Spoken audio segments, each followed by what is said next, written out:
Hello, I need help. There's a woman, she's being attacked. She's bleeding everywhere. She's still alive, but she won't be for long. The man's voice crackled through the emergency call, ragged with panic. And then came the words that no one on the line could ever forget. It's coyotes, two of them. They're circling her. Oh my God, they're not running. What happened next would stun wildlife experts, devastate a family, and send shockwaves across North America. It was the first time in Canadian history that a healthy adult human had been killed by coyotes. But the victim wasn't just anyone. Her name was Elena Marquez. She was 19 years old, a rising star in folk music, a poet, a daughter, a dreamer. And on a quiet October afternoon, Elena became the center of one of the most haunting true stories in modern wilderness history. If you care about nature, real-life mysteries, and the razor-thin line between beauty and danger, subscribe to Animal Story and turn on notifications so you never miss a tale like this again.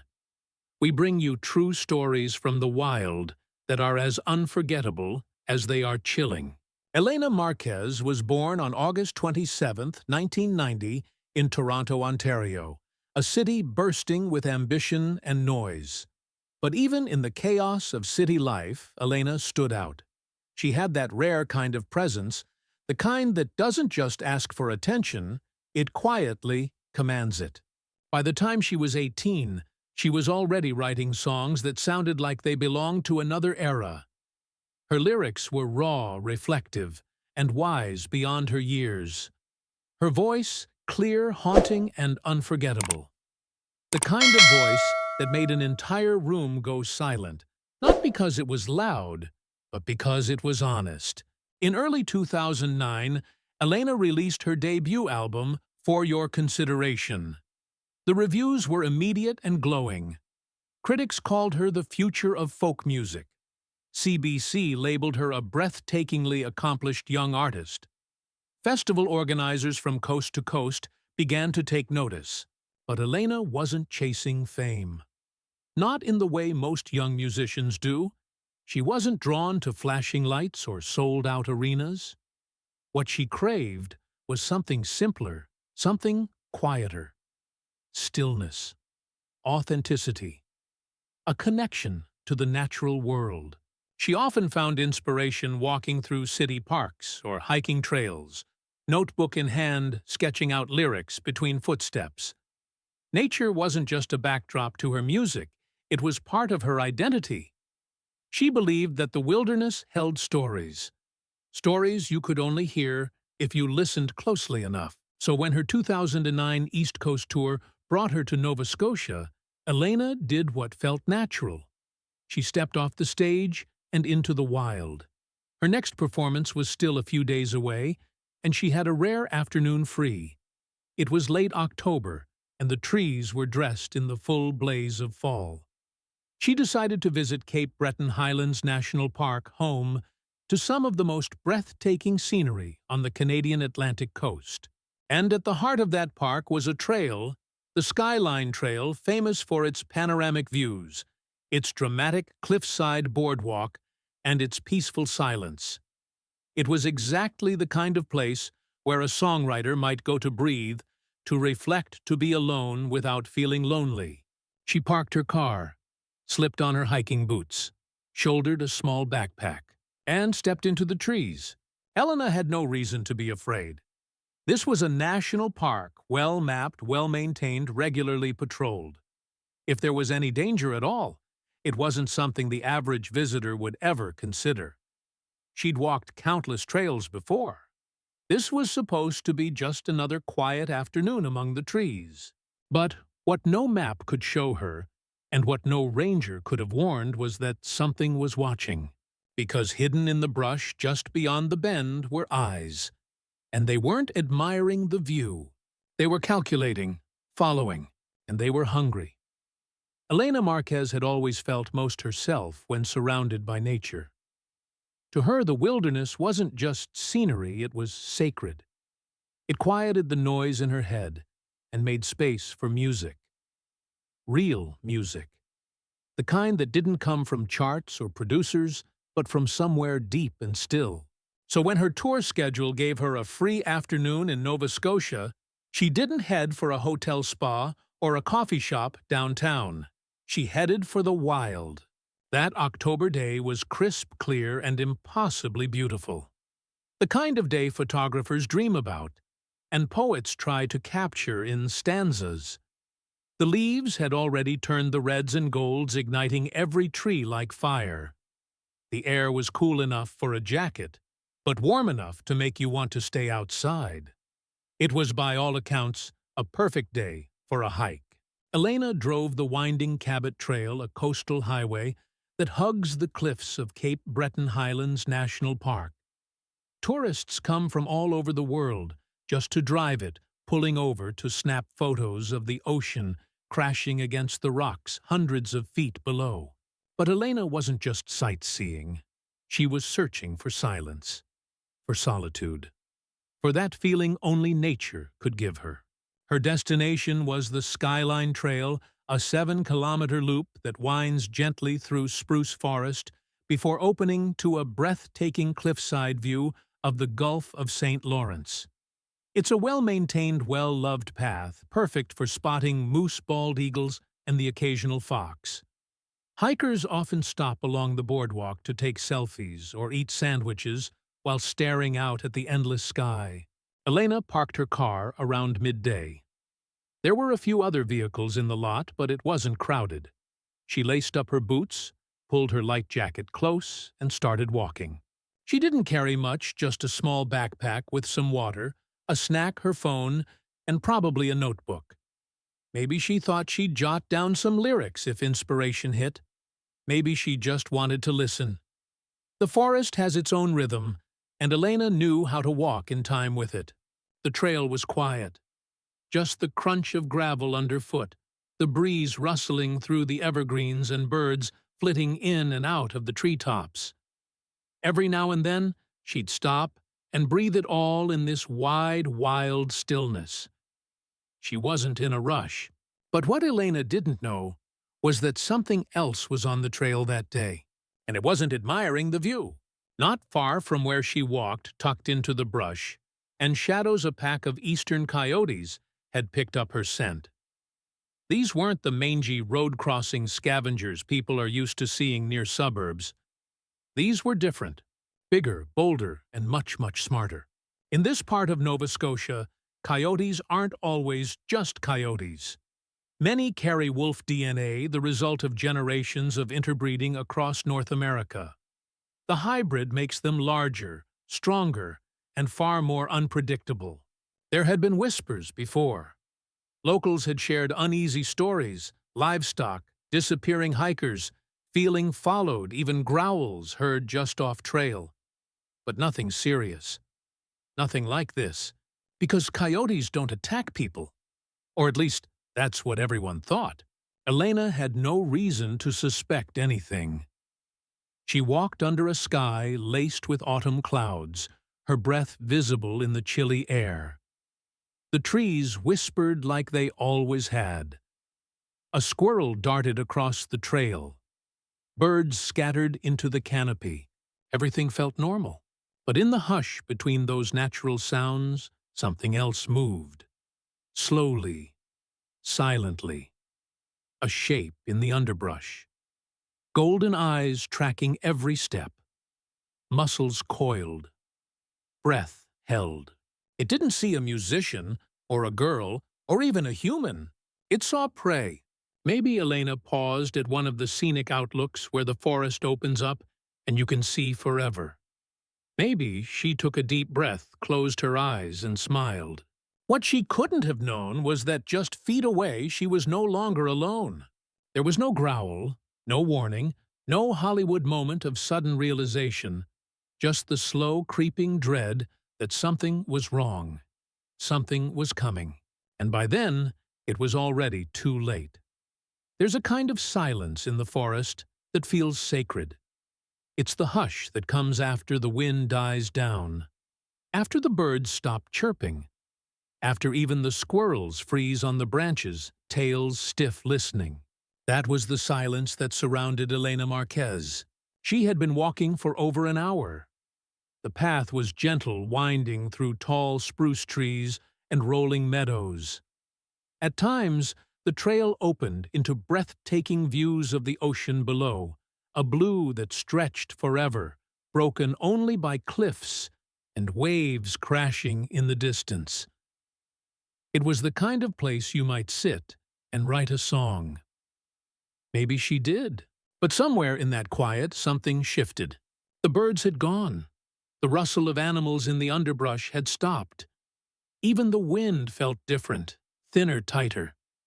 Like the forest was holding its breath. Elena kept walking. She may have noticed the change. Maybe she paused, tilted her head, looked over her shoulder. But there was nothing there. Nothing she could see. What she didn't know was that a pack of eastern coyotes had already locked onto her. Most people picture coyotes as small, skittish creatures, more nuisance than threat.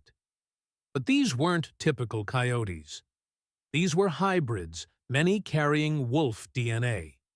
Larger, smarter, more coordinated, and in rare cases, far more dangerous. Wildlife experts had documented changes in behavior among coyotes in certain regions. In Cape Breton, they had begun to lose their fear of humans. Some say it was because of tourists feeding them. Others blamed habitat loss. But, whatever the cause, one thing was certain. They had started testing boundaries, and now they had chosen Elena. They didn't lunge from the shadows. They didn't snarl or charge. They simply followed, step by step, silent as ghosts. Predators aren't always loud. The most dangerous ones rarely are. Elena may have heard something, a twig snapping, leaves rustling just a second too late. Maybe she picked up her pace. Or maybe she thought it was just the wind. But behind her the coyotes were getting closer. This wasn't a random encounter. It was a hunt. Unlike dogs, coyotes don't chase for fun. And unlike wolves, they don't rely on sheer strength. Coyotes hunt with patience, strategy. They separate, flank, confuse, wait for an opening. By the time Elena realized something was wrong, she was likely surrounded. She was no longer just a hiker on a trail. She had become the center of a circle. One moment, she was walking alone beneath the trees.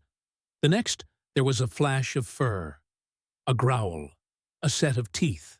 No one knows exactly how it began. There were no cameras, no witnesses, only the screams, sharp, raw, echoing through the trees like a siren cutting through fog. At approximately 3:00 p.m., a hiker named Michael Duran was making his way along the trail not far from the parking lot. He had walked the Skyline Trail dozens of times. He knew its quiet curves and scenic overlooks. But this time, something was different. He heard it. A scream, not a playful shout, not a startled gasp. It was the sound of terror. He ran, twisting through the trail, heart-pounding breath catching in his throat. And then, through a break in the trees, he saw them. Two coyotes. They weren't running away. They were circling. Their fur was bristled, their mouths open in a way that wasn't curiosity, it was intent. And in the center of the clearing was Elena. She was still conscious, still trying to fight. But her body was torn and bloodied. Her legs, arms, even her face marked by deep slashes. Her jacket was soaked through. Her hands shredded from trying to shield herself. The coyotes moved with a terrifying coordination.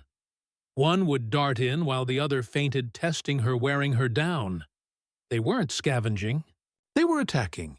Michael shouted, grabbed a stick, threw rocks, anything to scare them off. But they didn't flee. They didn't even flinch. They stood their ground as if she belonged to them. That moment changed everything. The idea that coyotes were harmless, that hikers were safe, that the wild respected its own boundaries, it all shattered. And Elena, just 19, caught in the center of that truth, was still fighting to survive. Michael Duran didn't have time to think, just instinct. He turned and ran faster than he thought possible. Gravel flew beneath his boots' branches, whipped his arms, and his lungs burned with each breath. He fumbled for his phone, nearly dropping it, as he punched 911. His voice trembled as he gave the operator his location, Skyline Trail. Cape Breton Highlands. A young woman, she's being attacked by coyotes. She's bleeding badly. Please hurry. The dispatcher didn't hesitate.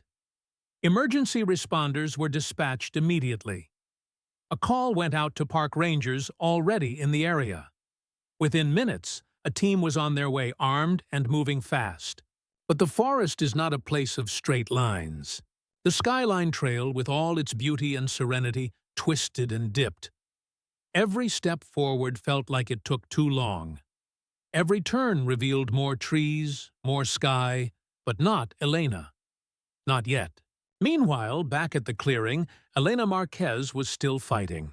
No one knows exactly how long the attack lasted. But what's clear is this: she didn't give up.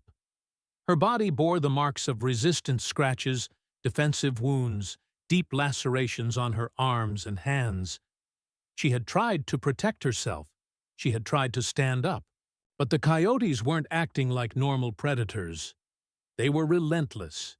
They didn't back down even after being shouted at, even when Michael had thrown rocks and waved sticks.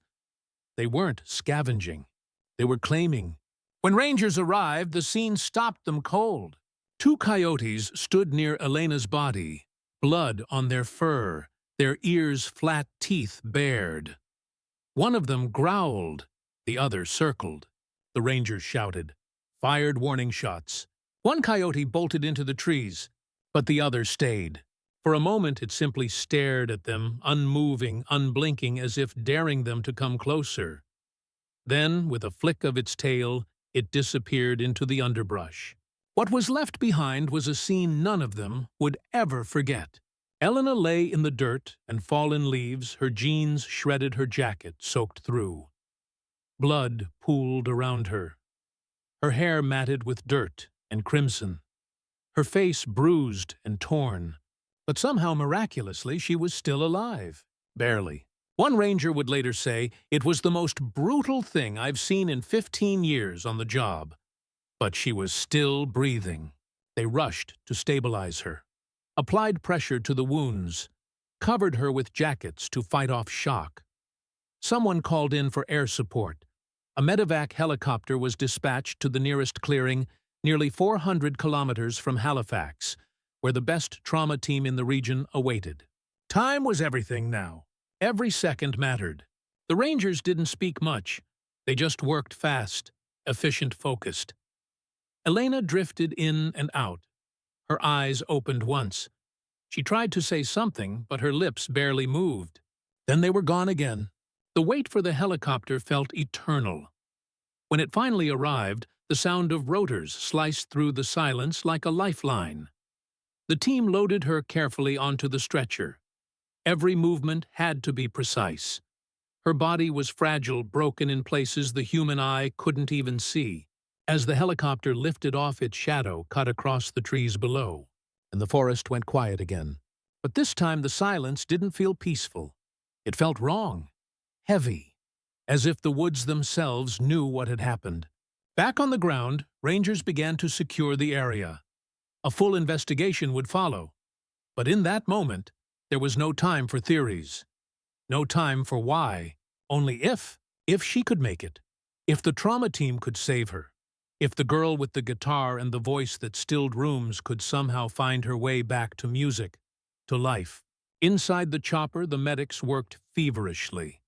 IV lines, oxygen, pressure dressings, blood. They didn't say it out loud, but they all knew. Elena Marquez was slipping away. The flight from Cape Breton to Queen Elizabeth II Health Sciences Center in Halifax took just over an hour, but for the crew inside the medevac helicopter, it felt like forever. Elena Marquez, barely 19 years old, lay strapped to a stretcher, her body broken and pale beneath the harsh cabin lights. IVs fed into her arms. Her chest rose and fell barely. Her pulse was faint, her skin cold. Medics worked with the urgency of people who knew what they were up against. The truth was written in every glance they exchanged. She didn't have much time. At the hospital, a trauma team was already prepped and waiting. The moment the helicopter touched down, a flurry of nurses and surgeons rushed into action. They wheeled Elena through the halls, past the blur of fluorescent lights, past waiting rooms filled with strangers who would never know what kind of battle was being fought just down the corridor. Inside the trauma bay, it was chaos-controlled clinical chaos. Scalpels flashed. Machines beeped. Blood units were lined up like ammunition in a war against time. They closed wound after wound. They cleared her airway. They worked for hours. But the damage was immense. Her legs, torso, face, multiple puncture wounds, blood loss, internal trauma. It wasn't just that her body was injured, it had been overwhelmed. And still the team didn't give up. Not until her body did. In the early hours of October 28, 2009, Elena Marquez was pronounced dead. The news didn't spread slowly, it erupted. First through Nova Scotia, then across Canada, then around the world. Teen singer killed by coyotes. First fatal coyote attack on an adult in Canadian history. Tragedy in Cape Breton, the wild strikes back. It didn't feel real. Coyotes weren't supposed to do this. Not in broad daylight. Not in a national park. Not to a young woman simply out for a walk. But it had happened. Outside her family's home in Toronto, candles flickered in the wind. Fans gathered in silence. Her photo, Elena, with a guitar slung over her shoulder, smiling in a field somewhere, was taped to the gate. People left notes, song lyrics, guitar picks. A girl who was supposed to spend her life writing songs had instead become the subject of one. Her mother, Elena Marquez, stood in front of cameras days later and said something no one expected. She didn't scream. She didn't demand revenge. Instead, she said softly, Elena loved the wild. She wouldn't want people to fear it. She'd want them to understand it. That sentence changed the conversation, because up until that moment the narrative had been fear, panic, headlines about killing coyotes and closing trails. But Isabel's words reframed everything. Elena wasn't just a victim, she was a reminder. A reminder that the wild is beautiful, yes, but it's also powerful. And it doesn't always play by our rules. Investigators returned to the Skyline Trail. Rangers set traps. Patrols were expanded. Over the next few days, several coyotes were tracked and euthanized. One of them tested positive for Elena's blood, confirming what they already knew. But the bigger question still haunted everyone. Why? Why had these animals attacked? Wildlife experts couldn't agree. Some said the coyotes had grown too used to humans, had lost their fear after being fed by tourists. Others pointed to their genetics. Eastern coyotes often carry wolf DNA, making them larger and bolder than their western cousins. A few suggested something even more primal, a shift in behavior, a biological rewiring, something in nature pushing back. Whatever the reason, one truth remained. Elena had done everything right. She stayed on the trail. She didn't provoke. She was prepared. And she still died. And that's what scared people most, that it could happen to anyone. In the days that followed, park signs were updated. Warning notices were posted at every trailhead in Cape Breton. Ranger training was revised. Safety protocols were overhauled. But no update could erase what had happened. The Skyline Trail, once known for its serenity, was now a place marked by sorrow. Yet out of that sorrow came purpose. Elena's family created the Elena Marquez Legacy Fund, a foundation devoted to wildlife education and responsible conservation. Not to demonize nature, but to teach people how to respect it, how to live with it, not above it. Because Elena believed in coexistence, and even though the forest turned on her in the end, her family refused to let that be the final note. They turned tragedy into legacy, grief into action, silence into a message. Elena Marquez was never reckless. She wasn't a thrill-seeker. She wasn't off-trail. She wasn't ignoring signs or warnings because there were no warnings. She was simply a 19-year-old girl, a gifted folk musician, with a quiet soul taking a peaceful hike through a national park she trusted. She went looking for inspiration, for stillness, for the kind of clarity only the wild can offer. And the wild took everything. What happened on the Skyline Trail wasn't a random act of carelessness. It was something far more terrifying. It was a rupture in the illusion of control. Because let's be honest, most of us believe the wilderness is safe, especially in places like national parks. We trust the signs, the maps, the rangers. We think the danger is somewhere else on backcountry cliffs in bare territory, deep in unmarked woods. Not here. Not on a well-groomed path just a few miles from a parking lot. But Elena's story shattered that belief. The park responded quickly.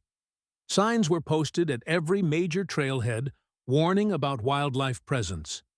Rangers received new training. Patrols were expanded. Educational materials were rewritten. The Skyline Trail, once known for its breathtaking serenity, became a place of caution and remembrance. But still a quiet fear lingered. Could it happen again?